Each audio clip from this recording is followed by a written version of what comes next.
The Plan to Defeat Dagoth Ur by Vivek. A detailed plan to defeat the enemy of the Tribunal. For the past 20 years, the Tribunal have tried unsuccessfully to execute this plan.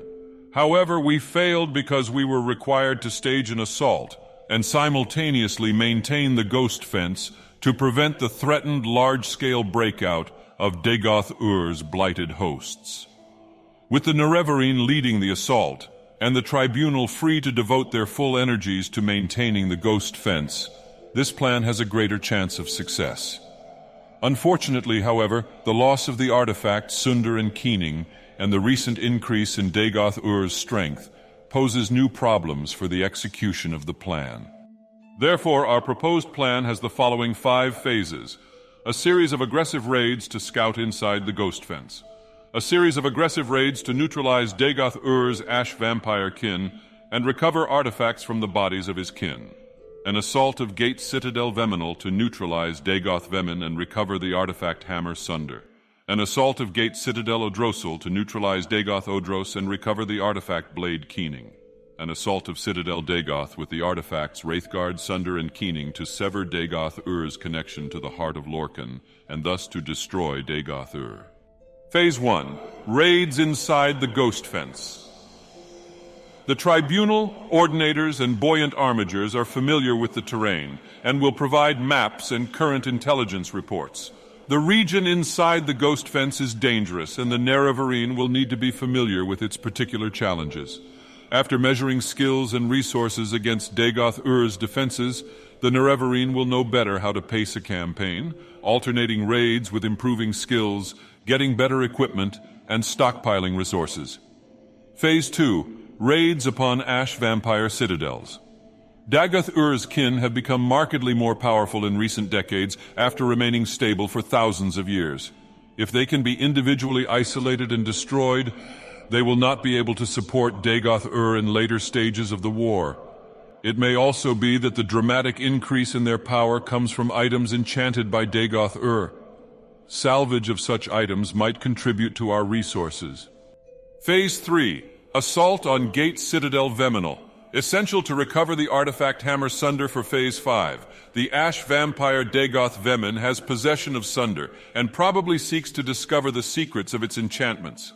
He may also have access to notebooks and journals of Kagrenak that have survived in the Dwemer workshops of Veminal. Phase 4. Assault on Gate Citadel Odrosal. Essential to recover the artifact blade Keening for Phase 5.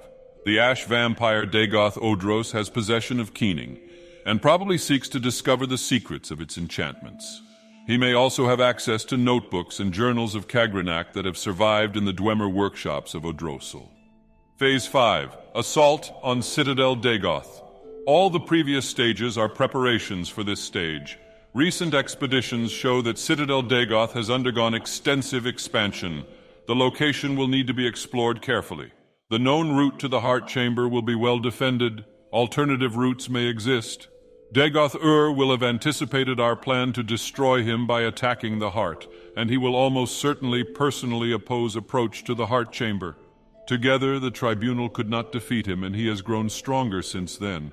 Admittedly, the Tribunal had the distraction of maintaining the Ghostfence simultaneous with fighting Dagoth Ur, but even so, the challenge seems daunting. The adoption of this phased campaign seems to offer the best chances for success. In retrospect, the Tribunal's decision to directly assault Citadel Dagoth rather than proceed step by step through lesser objectives must be seen to have been a serious error. The Tribunal did not feel it had the option of a slow-paced and deliberate campaign, given that they had many other competing priorities, not the least of which was the maintenance of the Ghostfence and the outer defenses surrounding Red Mountain. The Nerevarine, on the other hand, should be best served by a careful step-by-step advance, with the additional advantage of building confidence along the way, while successes would undermine Dagoth Ur's own assurance in his defenses. Employing Kagrenak's tools against Dagoth Ur. The source of Dagoth Ur's supernatural power is the heart of Lorkhan. The heart is also the source of the Tribunal's divine powers. During mythic times, the gods took and hid Lorkhan's heart beneath Red Mountain as a punishment for creating the mortal plane. The Dwemer discovered the heart while building underground colonies. High Craft Lord Kagrenak created enchanted tools intended to tap the power of the heart. The War of the First Council was fought to prevent this sacrilege. Kagrenak's use of these tools and the disappearance of the Dwemer race marked the end of the war. Kagrenak's tools were recovered by Lord Nerevar and Dagoth Ur. Dagoth Ur was left to guard the tools while Nerevar came to consult with us, his advisors. In Nerevar's absence, Dagoth Ur experimented with the tools upon the heart and was corrupted. We returned to discover a deranged Dagoth Ur who refused to turn over the tools. When he attacked us, we drove him away. We left Red Mountain with the tools, and subsequently Sota Sil discovered their secrets. Collectively, we used the tools to establish a connection with the heart, enabling ourselves to transform our mortal natures. Thus, we became the Tribunal.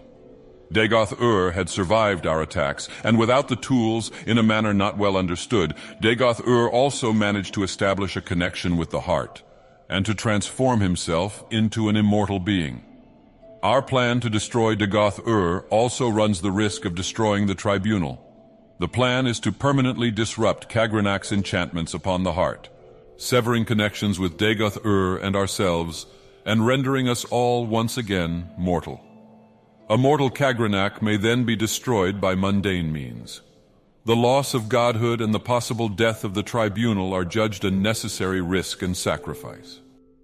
The normal procedure for establishing connection with the heart is a three-step process. The wearer of Wraithguard strikes the heart with the hammer Sunder, causing the heart to produce a pure tone. Then the wearer of the Wraithguard strikes the heart with the blade Keening, shattering the pure tone into a prism of tone shades. These tone shades are then imprinted upon the substance of the wearer of Wraithguard, giving him an immortal and divine nature. The Nerevarine will not be taught the secret rituals required to perform the third step. Instead, the Nerevarine will strike the heart with Keening for a second time, causing its tones to diverge into unstable patterns of interference. Further repeated strikes with Keening will further disrupt the tones, with the ultimate result of shattering and dispelling Kagrenak's original enchantments binding the heart, thereby severing the heart's links with Dagoth Ur, and with any surviving heart wights, and with the Tribunal. Destroying Kagrenak's enchantments on the heart will also stop the corrupt diffusion of the heart's divine power and end the blight on Morrowind. The Nerevarine may be tempted to steal the power of the heart. Dagoth Ur and Sota Sil alone know this secret. Dagoth Ur may, in extremity, propose to teach the Nerevarine to use Kagrenak's tools to become a god. We doubt that the Nerevarine is fool enough to trust Dagoth Ur and are content to take this risk. Be warned, the Nerevarine cannot safely equip either Keening or Sunder unless wearing Wraithguard. The Nerevarine will be injured every moment while holding either of these artifacts unless protected by Wraithguard. Persistence will be rewarded with death. If Nerevarine can equip an item while not wearing Wraithguard and receive no injury, the item is a counterfeit. One last note. Dagoth Ur must not get hold of Wraithguard. The Nerevarine must prepare and use a recall or Almcivi intervention if there is any risk of death or capture. The element of surprise. Dagoth Ur will not expect you to destroy Kagrenak's enchantments on the heart. He does not know it is possible. He would not do it himself, and he knows we have never tried it. He will not believe anyone would want to sacrifice the promise of such power. Further advancement in House Dagoth, as in all great houses, is by challenge and confrontation within the hierarchy. The Nerevarine's challenges and defeats of ash vampires and battles with the Sixth House will be viewed in that light. Dagoth Ur and his kin may assume the Nerevarine's ambition is to control the heart. Given that assumption, it is only reasonable that the Nerevarine would try to defeat each of Dagoth Ur's subordinates in turn, working up to Dagoth Ur. If the Nerevarine can defeat Dagoth Ur and control the heart, so much the better. But logically, the Nerevarine would wish rise as high in the hierarchy as possible before cutting a deal with head of the house. Dagoth Ur should try to recruit the Nerevarine into House Dagoth. It may be possible to pretend to join him, then betray him. However, any attempt to deceive him will be very risky. House Dagoth has a tradition of subterfuge and treachery, and because he is a deceiver, he will expect deception. Closing remarks. We place no compulsion upon the Nerevarine to adhere to the plans described here.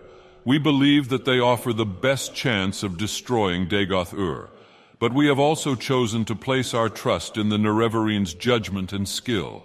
Frankly, we see no alternative. If there are doubts or questions, speak with Vivek. He has agreed to serve as the Nerevarine's guide and counselor for this campaign. It may be that if the Nerevarine succeeds, the Tribunal will not survive. Such sentiments as might have been expressed to the Tribunal should, in that case, be addressed to the land and people of Morrowind. May the happy convergence of fortune and prayer meet in our destiny. On behalf of Lady Almalexia and Lord Sothasil Vivek.